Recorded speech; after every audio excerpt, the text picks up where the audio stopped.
Praise the lord. చేరువచ్చిన మీకు అందరికీ ప్రభు యేసుక్రీస్తు శుభాలు తెలియజేస్తున్నాను. ఈ దినము కొరకు ఏర్పాటు చేయబడిన లేఖన భాగము అపోస్తల కార్యములు 18వ అధ్యాయము 6వ వచనం. వారు ఎదురాడి దూషించినప్పుడు అతడు తన వస్త్రములు దులుపుకొని, మీ నాశనమునకు మీరే ఉత్తరవాదులు, నేను నిర్దోషిని, ఇక మీదట అన్యజనుల యొద్దకు పోవుదునని వారితో చెప్పి. Praise the Lord. దేవునికి స్తోత్రం. హల్లెలూయా, హల్లెలూయా, హల్లెలూయా, స్తోత్రం.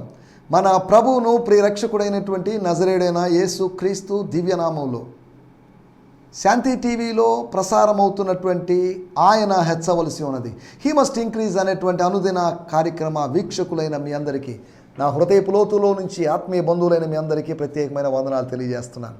దేవుని స్తోత్రం. హల్లెలూయా, హల్లెలూయా, స్తోత్రం. Good morning, have a nice day.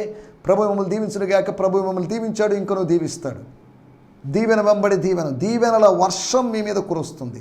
మీ ఆత్మ మీదకి ఆత్మ సంబంధమైన దీవెనల వర్షం కురవాలని కోరుకుంటూ, మీరు బాకాలోయలో పడి వెళ్ళినప్పటికీ కూడా దాన్ని జలమయం చేయాలని కోరుకుంటూ, ఏడ్పుల లోయలో గుండా వెళుతున్నప్పటికీ కూడా ఆనంద తైలపు అభిషేకాన్ని పొందుకుంటూ ముందుకు వెళ్ళాలని కోరుకుంటూ, ఈ సమయంలో దేవుని వాక్యం వినడానికి మీరు సమయం తీసుకున్నారు. అందును బట్టి నేను ప్రభువు నామాన్ని మహిమపరుస్తున్నాను. Thank you very much for sparing your precious time to watch this programme or to listen to the message of God. దైవ సందేశము వినడానికి మీరు సమయాన్ని కేటాయించినందుకు మీకు ప్రత్యేకమైనటువంటి వందనాలు తెలియజేస్తున్నాను.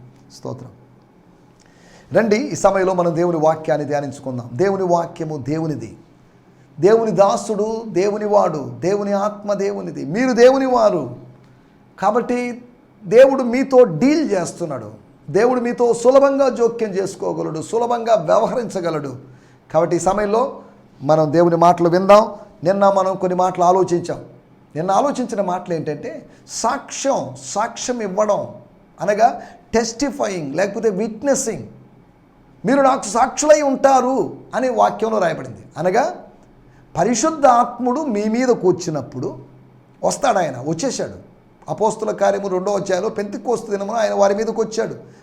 మన మీదకి ఆ రోజు వచ్చాడని కాదు, మన మీదకి వస్తాడు. వచ్చినప్పుడు ఆయన ఏం చేస్తాడంటే శక్తితో నింపుతాడు. ఆయన వచ్చాడు అంటే ఆయన దేవుని శక్తి అయి ఉన్నాడు కనుక ఆయన మనలో మన బలహీనమైన దేహమును రూపాంతరపరుస్తాడు. మన బలహీనమైనటువంటి మనస్సును, మన బలహీనమైనటువంటి ఆత్మను రూపాంతరపరుస్తాడు. అనగా శక్తిహీనులకు బలాభివృద్ధిని కలుగు చేసేవాడు, సొమ్మశిలిన వారికి బలాన్ని అనుగ్రహించేవాడు, వారు బలాభివృద్ధి నొంది పొందేటట్లు వెళ్ళేటట్టు చేసేటువంటి దేవుడు. అనగా they go from strength to strength. బలము మరింత బలము, బలము మరింత బలము, బలము బలహీనత, మళ్ళీ బలహీనత, మళ్ళీ బలం, మళ్ళీ ఇలా కాదు.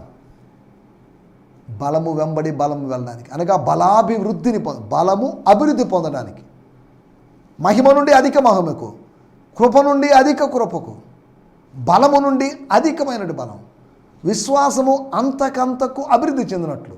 అనగా విశ్వాసం, కొద్ది విశ్వాసం 30 విశ్వాసం, 60 విశ్వాసంగా, 60 విశ్వాసం 100 విశ్వాసంగా, అలాగా మల్టిప్లైడ్ లేకపోతే ఇంక్రీజ్డ్ ఫెయిత్గా ఉండడానికి ప్రభు మన సాయం చేస్తాడు. సరే, దేవుని స్తోత్రం. సాక్ష్యం గురించి 5 సాక్ష్యాలు మీకు జ్ఞాపకం చేశాను. యేసే క్రీస్తు అయి ఉన్నాడు. That is the testimony. Jesus is Messiah, Jesus Yeshua is Christos. రెండోది పరిశుద్ధాత్మను గురించిన సాక్ష్యం. ఆయన అవసరమై ఉన్నాడనియో, ఆయన ఆత్మలో అవసరమై ఉన్నాడనియో, ఆయన ఆత్మలో నివసించాలనియో, ఆయన ఆత్మను లేకపోతే అంతరంగాన్ని శక్తితో నింపాలనియో, మన ఆంతర్య పురుషుణ్ణి ఆయన బలపరచాలనియో, ఆయన వరముల చేత బలముల చేత మనం నింపబడాలని ఈ వాగ్దానం సమీపస్తులకి దూరస్తులకి అందరికీ వర్తిస్తుంది అని ఇటువంటి విషయాలు మనం ఆలోచించాం. పరిశుద్ధాత్మను గురించిన సాక్ష్యం. పరిశుద్ధాత్ముడు యేసును గురించి సాక్ష్యం ఇస్తాడు. కానీ 2వ అధ్యాయంలో పేతురు గారు పెంతెకోస్తు రోజు పరిశుద్ధాత్మను గురించి సాక్ష్యం ఇచ్చాడు. బాబు, ఉదయాన్నే వీళ్ళేదో ఫిజికల్ వైన్ ఏదో తీసుకుని వచ్చి, ఆల్కహాల్ ఏదో తీసుకుని వచ్చి ఇలా చేస్తున్నారని మీరు అనుకుంటున్నారేమో. కాదు, they were filled with the Holy Spirit. ఆనంద తైలముతో అభిషేకించబడ్డారు అని ఆత్మల గురించి పాత నిబంధన గ్రంథంలో ఎక్కడుంది అనేటి మొత్తం ప్రసంగాలు చేయలేదు. అగాధ జలముల మీద ఆయన అల్లాడుతున్నాడు, అది అప్పుడు స్టార్టింగు. తర్వాత అలాగుంది, సంసోన్ మీదకి వచ్చాడు, పాల మీదకి వచ్చాడు, వీళ్ళ మీదకి వచ్చాడు, యెఫ్తా మీదకి వచ్చాడు. ఈ ప్రసంగాలన్నీ లేకపోతే కన్కార్డెన్స్లో ఉన్నట్టుగా, అకారాది పట్టికలో, విషయ సూచికలో ఉన్నట్టుగా ఆయన ప్రసంగం చేయలేదు. కానీ ఇట్ వాజ్ సో ఎఫెక్టివ్. మనం కామెంటరీస్ని బేస్ చేసుకొని, కన్కార్డెన్స్ని బేస్ చేసుకొని మనం ప్రసంగం చేస్తున్నాం. వాళ్ళు ఇవి లేకుండా క్రైస్ట్ యొక్క స్పిరిట్ని బట్టి, ఇన్స్పిరేషన్ని బట్టి వాళ్ళు ప్రీచ్ చేశారు, గొప్ప కార్యాలు జరిగాయి. దేవుని స్తోత్రం. మూడవది పునరుత్థానాన్ని గురించి, the testimony about the resurrection of Jesus Christ, not about the resurrection of Lazarus, not about the resurrection of the daughter of the synagogue leader, not the resurrection of a widow's son at Nain village. యేసు యొక్క పునరుత్థానం, ఆయన యొక్క పునరుత్థానం గురించి వారు బలంగా సాక్ష్యం ఇచ్చారు. They gave powerful testimony. దేవుని స్తోత్రం. యేసు యొక్క జననాన్ని గురించి వాళ్ళు సాక్ష్యం ఇచ్చారని కాదు, యేసు ప్రభు యొక్క బాల్యాన్ని గురించి సాక్ష్యం ఇచ్చారని కాదు. దేవుని స్తోత్రం. వాళ్ళు ఇచ్చిన సాక్ష్యం ఆయన పునరుత్థానాన్ని గురించి, అనుభవ సాక్ష్యం అది. They experience the power of his resurrection. దేవుని స్తోత్రం. నాలుగో విషయము, యేసే న్యాయాధిపతి. అపోస్తల కార్యములు 17వ అధ్యాయంలో కూడా మనం మాట్లాడుకున్నాం. యేసు అనగా తీర్పు తీర్చేటువంటి ఒక రోజును దేవుడు నిర్ణయించాడు. ఎవరు తీర్చాలి, ఎవరు జడ్జిగా ఉండాలి? Why not Jesus? Jesus would be the judge. Let Jesus, let my son judge అనే విధంగా అధికారాన్ని కుమారునికి తీర్పు తీర్చే అవకాశం ఇస్తాం. మనం దేవదూతలకు తీర్పు తీరుస్తామని రాయబడింది, అది వేరే విషయం. దేవుని స్తోత్రం. మనం ఇక్కడ ఆలోచిస్తున్న విషయాలు, యేసే న్యాయాధిపతి అనేటువంటి ఒక తీర్పు అనే సాక్ష్యం, క్షమించండి, తీర్పు కాదు. Jesus is the judge. దేవుని స్తోత్రం. హల్లెలూయా. ఆయన ప్రేమ కలిగిన వాడు తండ్రి, అదే సమయంలో న్యాయాధిపతి కూడా. న్యాయాన్ని అటు ఇటు పోనివ్వకుండా, న్యాయాన్ని డైల్యూట్ చేయడం, నో, ఆయనకి ఏమాత్రం ఇష్టం లేని వ్యవహారం. దేవుని స్తోత్రం. తర్వాత మనం ఆలోచించిన విషయాలు, ఐదో విషయం సాక్ష్యాన్ని గురించినటువంటి, యేసునందు ఉంచాల్సిన విశ్వాసం. Faith you have to keep on Jesus. యేసు మీద the belief you have in Jesus. యేసు మీద ఉండాల్సిన నమ్మకం, యేసు మీద ఉంచాల్సిన నమ్మకాన్ని గురించి అక్కడి నుంచి వచ్చిన ఎఫెసీ పట్టణంలోంచి వచ్చినటువంటి ఆ పురుషులతో పౌలు గారు చెప్పినట్టుగా మనం చూస్తున్నాం. యేసే క్రీస్తని, పరిశుద్ధాత్మను గురించి, పునరుత్థానాన్ని గురించి, యేసు ప్రభు న్యాయాధిపతి అని, తర్వాత యేసునందు విశ్వాసం ఉంచాలని మనం నిన్నటి ఎపిసోడ్లో మాట్లాడుకున్నాం. రండి, ఈ సమయంలో మనం దేవుని వాక్యాన్ని ధ్యానించుకుందాం. మీరు ఇప్పటికే నిన్నటి ఇంచుమించు ఇంట్రడక్షన్ లాగా అనుకోండి, 8 నిమిషాలు అయిపోయింది. ఇక మనకు 18 నిమిషాలు మాత్రమే సమయం ఉంది. దయచేసి మీరు అలర్ట్గా ఉండండి. ఒకవేళ నేను రాత్రి ఎక్కువసేపు మేల్కొని ఉండి ఈరోజు లేటుగా బద్ధకంగా లేచి మళ్ళీ ఏదో నిద్ర వస్తున్నట్లుగా అనిపిస్తే మీరు కొద్దిగా ఫేస్ వాష్ చేసుకొని రండి. ఛానల్ కొద్దిగా పక్కన పెట్టండి. అవసరమైతే వాల్యూమ్ కొద్దిగా ఇంక్రీజ్ చేసి వినండి. ఒకవేళ వాల్యూమ్లో మీకు అప్ అండ్ డౌన్లు ఉంటే స్టూడియో ద్వారా లేకపోతే ఛానల్ ద్వారా వచ్చే మిస్టేక్ కాదు, అది మీ లోకల్ కేబుల్ ఆపరేటర్ని మీరు కాంటాక్ట్ చేయండి. మీ అవసరమైతే మీ టీవీ వాల్యూమ్స్ కాస్త పెంచండి. అలాగని చదువుకుంటున్న పిల్లలు డిస్టర్బ్ అయ్యే విధంగా వాల్యూమ్ పెంచమని కాదు, మీరు కాన్సన్ట్రేట్ చేయాలి. You have to listen to the word of God. I'm a servant of God. This is the word of God. ఇది ఏలిన వారి వాక్కు, ఇది దేవుని మాట, నా మాట కాదు, నేను రాసిన కవిత కాదు, ఇది నేను రాసుకున్న కథ కాదు, ఇది దేవుని మాట. నేను మీకు వివరిస్తున్నాను దేవుని సేవకునిగా. నా గురించి నేను చెప్పుకోవడం లేదు, నా ప్రభువుని గురించి, నన్ను రక్షించిన ప్రభువుని గురించి నేను చెప్తున్నాను. స్తోత్రం. సమయంలో ఒక మాట చదువుకుందాం మన ధ్యానం నిమిత్తమై. అపోస్తుల కార్యములు 18వ అధ్యాయము 6వ వచనం. Book of acts 18th chapter verse 6. వారు ఎదురాడి దూషించినప్పుడు అతడు తన వస్త్రములు దులుపుకొని మీ నాశనమునకు మీరే ఉత్తరవాదులు. నేను నిర్దోషిని, ఇక మీదట అన్ని జనుల యుద్ధకు పోవుదునని వారితో చెప్పి. చాలండి. When they viciously slandered him and hurled abuse on him, he symbolically shook the dust of his clothes in protest against them. He said to them, "Have it your way then. I am guiltless as to your fate. For the blood guilt of your actions will be on your own heads. And from now on I will preach to the non-Jews." When they slandered him and hurled abuse on him, he symbolically, అలంకార రూపంగా ఆ యూదులు వేసుకున్నటువంటి long frock లాంటి, స్త్రీలే కాదు పురుషులు కూడా, లాంగ్ డ్రెస్ని, యాజకుని వస్త్రం లాంటి వస్త్రాన్ని he shook the dress or clothes, వస్త్రాన్ని విదిలించి, దాన్ని షేక్ చేసి, ఇన్ ప్రొటెస్ట్ అగెనిస్ట్ దెమ్, వారికి విరోధముగా ఒక సాక్ష్యంగా నిలబడాలనే ఉద్దేశంతో, వారిని వ్యతిరేకిస్తున్నట్లుగా, వారి విషయంలో ఐఎమ్ నాట్ హ్యాపీ అన్నట్లుగా, he said to them, hello వినండి ఒక మాట, have it your own way then, మీ ఇష్టం, మేము చెప్పాలనుకుంది చెప్పాం, మీరేమో మీ సొంత విధానంలో వెళ్ళాలనుకుంటారు. Let you people go in your own way, not Jesus way. This is not my way, this is Jesus' way. This is not Paul's way, this is Jesus' way. But you said no, you said sorry. I am guiltless as to your fate. I am guiltless. I am not worry about this. అయ్యో వాళ్ళకి స్వార్థ చెప్పలేకపోయానే, వాళ్ళని ఒప్పించలేకపోయానే, వాళ్ళకి సత్యాన్ని తెలియజేయలేకపోయానే, guilty నా దగ్గర లేదు, అపరాధ భావం లేదు, నాలో గిలి లేదు. I'm okay, I'm fine. You are responsible for your fate or your judgment or your future destruction. For the blood guilt of your actions will be on your own heads. And from now on, I will preach the non-Jews. Let me go to Gentiles. Thank you, Jews. May God bless you. Let me go. You people close your doors, or the doors are open among the Gentiles. వాడుక భాషలో కూడా మనం చదువుకుందాం. దానికి ముందుగా నేను fathers life new టెస్ట్మెంట్లో వచ్చి నేను చదువుతున్నాను. అపోస్తుల కార్యములు 18వ అధ్యాయము 6వ వచనం. But when they resisted the word of God, the word of Christ, and spoke slanderously, he shook out his outer garment and said to them. ఆ పైన కండువా లాంటి వస్త్రం, పై వస్త్రాన్ని అండ్ టాప్ గార్మెంట్ని దాన్ని తీసుకొని ఇలా విదిలించి, స్తోత్రం, your blood is upon your own heads. మీ హెడ్లో బ్లడ్ ఉందని కాదన్నాం.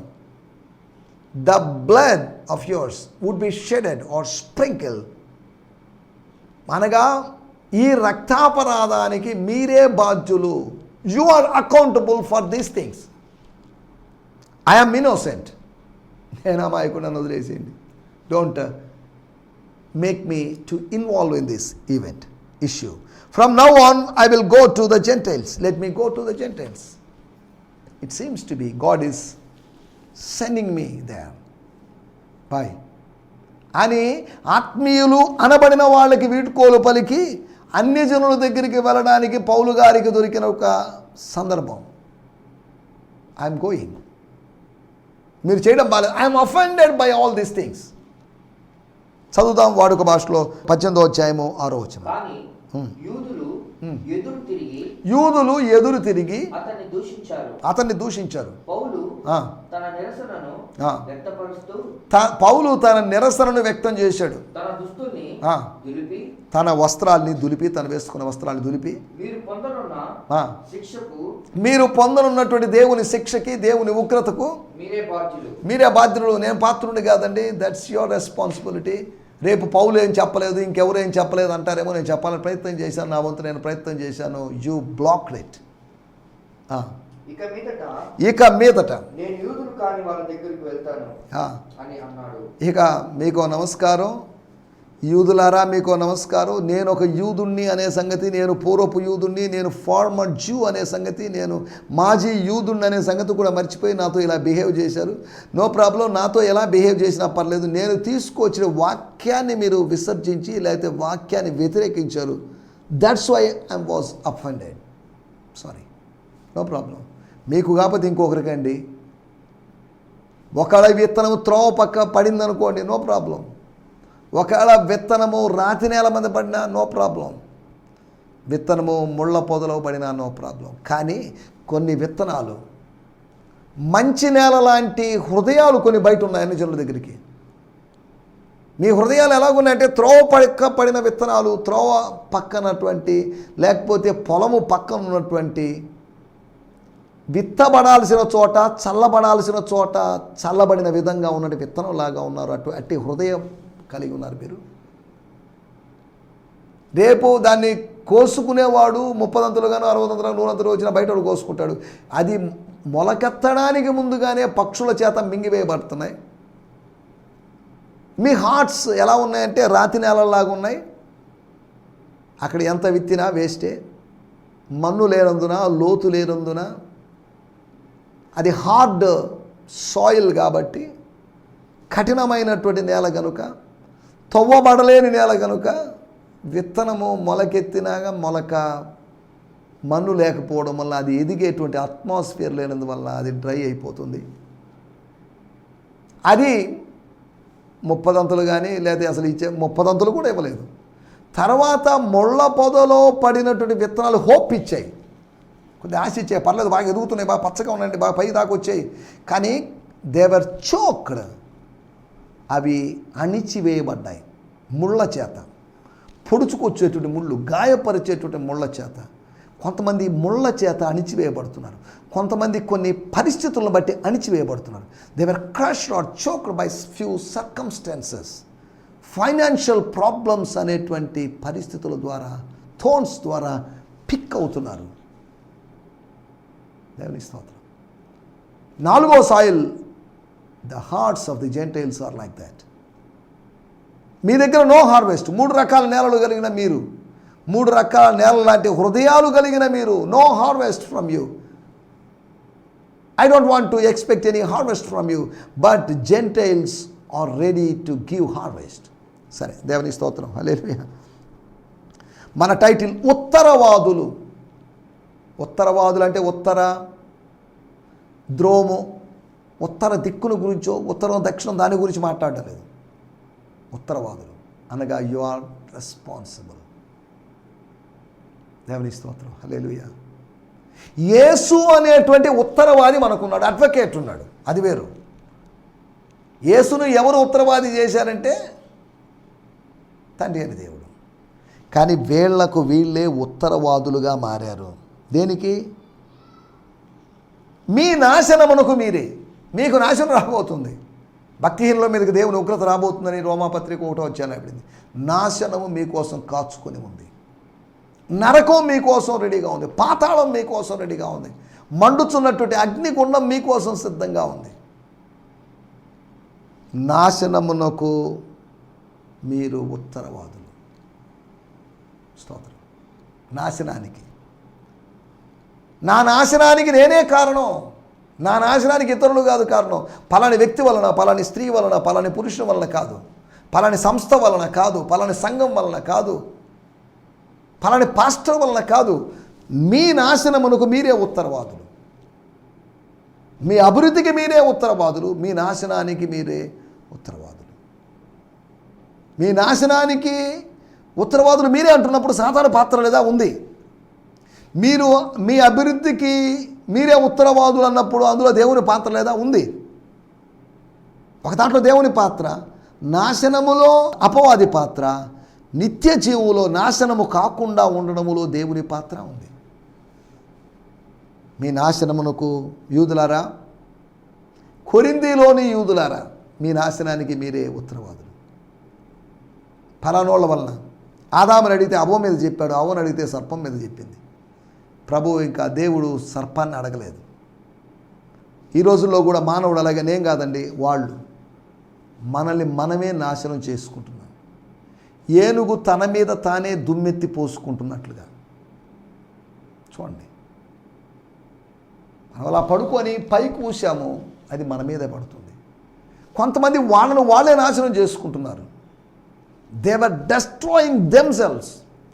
వాళ్ళని ఎవరో నాశనం చేయడం లేదు, వాళ్ళని వాళ్ళే నాశనం చేసుకుంటున్నారు.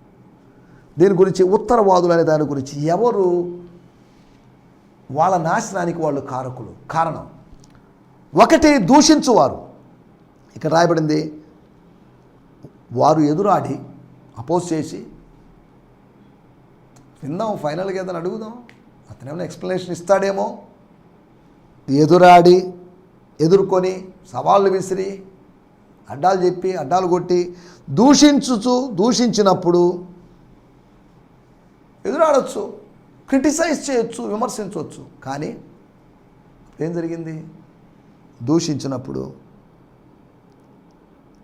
అతడు తన వస్త్రాలు దులుపుకొని దైవ పరిచర్య ఇక్కడ చేయకూడదు అనుకొని బయటికి వెళ్ళిపోయాడు. దేవుని స్తోత్రం, హల్లెలూయా. ఒకటి, దూషించువారు ఉత్తరవాదులు. దేనికి? అందరికీ ఉత్తరవాదులు కాదు, తమ నాశనానికి వారే. దూషించువారు నశించిపోతారు. దైవదోషణ చేసేవారు వారు నశించిపోతారు. పరదోషణ చేసేవాళ్ళు నశించిపోతారు. రెండో విషయం నేను మీకు జ్ఞాపకం చేస్తాను. అపోస్తల కార్యములు 13వ అధ్యాయము 46వ వచనం.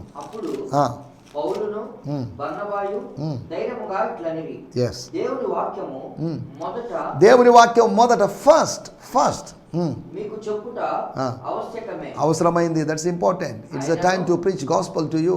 అయినను మీరు అనగా వాక్యాన్ని తోసివేసి, మేము చెప్పబోతున్న వాక్యాన్ని, దేవుడు మాకు బయలుపరిచిన వాక్యాన్ని మీరు త్రోసివేసి మిమ్మును మీరే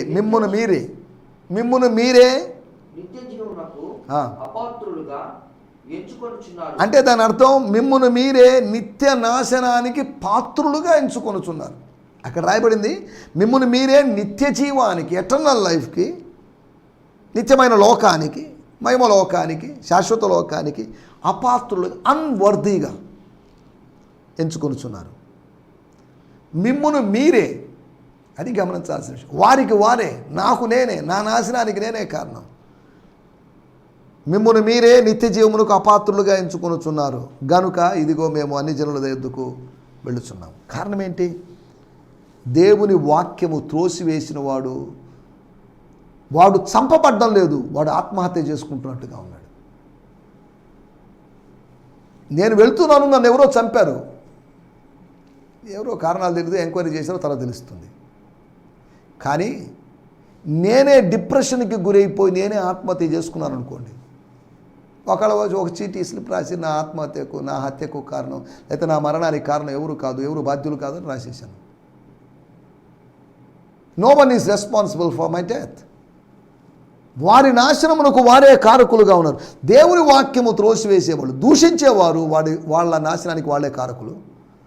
దేవుని వాక్యాన్ని త్రోసివేసేవాళ్ళు వాళ్ళ నాశనానికి వాళ్ళు కారకులు. మూడో విషయం, ఫిలిప్పీయులకు రాసిన పత్రిక 3వ అధ్యాయము 19వ వచనంలో రాయబడిన మాట, నాశనమే వాళ్ళ అంతము, వాళ్ళ destiny. The destiny is their destruction. వారి కడుపే వారికి దేవుడు.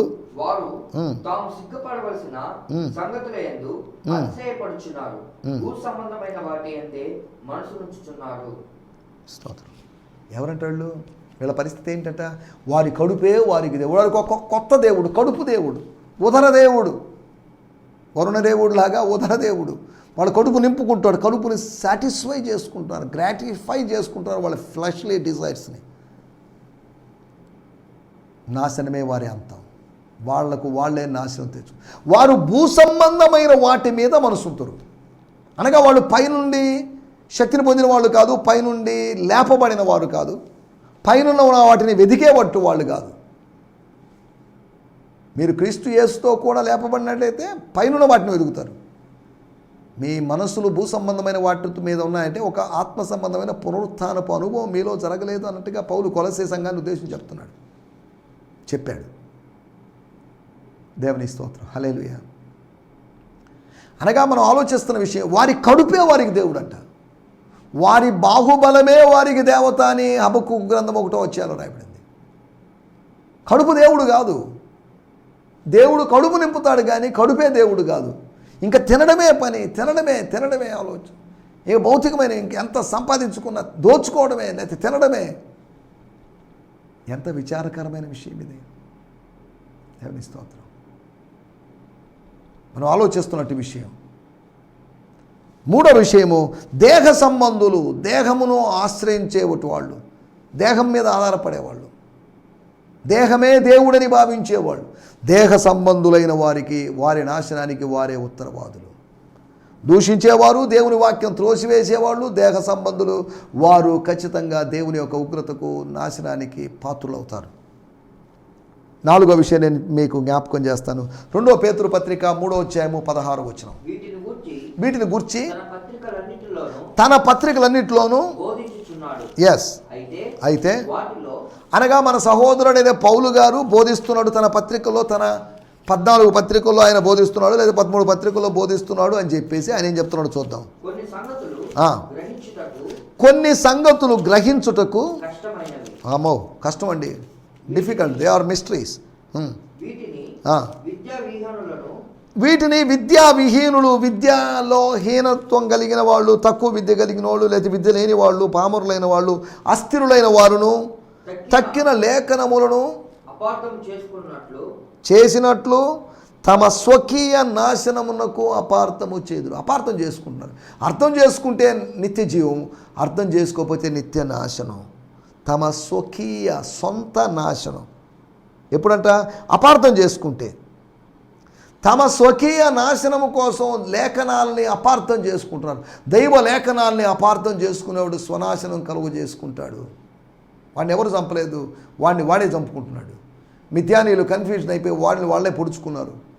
మిథ్యానీయుల్ని ఇశ్రాయేలు పొడవలేదు, ఇశ్రాయేలు పొడుచుకోలేదు, కానీ మిథ్యానీయులే మత్తులో ఉండి అలా పొడుచుకున్న సందర్భం మనం చూస్తున్నాం. దేవుని స్తోత్రం. నా మాటలు నేను ఇక్కడ ముగించేస్తున్నాను. 4వ విషయం, దైవ లేఖనాలను అపార్థం చేసుకునే వాళ్ళు నిత్య నాశనానికి గురవుతారు. నాశనం వారి కొరకు పొంచి ఉన్నది. మీ నాశనానికి మీరే ఉత్తరవాదులు. ఈ ప్రసంగం కఠినంగా ఉందేమో, కానీ మన నాశనానికి మనమే కారకులం. మనం దూషణలో మనం కొనసాగుతూ ఉన్నట్లయితే మనం నిత్య నాశనానికి గురవుతామని, అంతేకాకుండా దేవుని వాక్యం త్రోసివేస్తే నిత్య నాశనానికి మన నాశనానికి మనమే కారకులమని, దేహ సంబంధులుగా ఉన్నట్లయితే మన నాశనానికి మనమే కారణమని, తర్వాత దైవ లేఖనాలను అపార్థం చేసుకుంటే మన నాశనానికి మనమే కారణమని మనం అర్థం చేసుకున్నాం. అట్టి నాశనాన్ని తప్పించుకొని నిత్య జీవపు అనుభవంలో రావడానికి ప్రభు మనకందరికీ సహాయం చేయనుగాక. ఆమేన్. హల్లెలూయా. హల్లెలూయా. ఈ సందేశము మీకు ఆశీర్వాదకరంగా ఉందని నమ్ముచున్నాము. ప్రార్థనా అవసరతల కొరకు మమ్మల్ని సంప్రదించవలసిన మా చిరునామా గిద్యోన్ మిషన్ చర్చ్, 6వ వీధి, శాంతినగర్, నెల్లూరు 4, ఆంధ్రప్రదేశ్. పిన్ 524004. మా ఫోన్ నంబర్లు 7036443613 మరి ఒక నంబర్ 9392293010. మా ఈమెయిల్ ఐడి gfihmi2015@gmail.com. దేవుడు మిమ్మును ఆశీర్వదించునుగాక. ఆమేన్.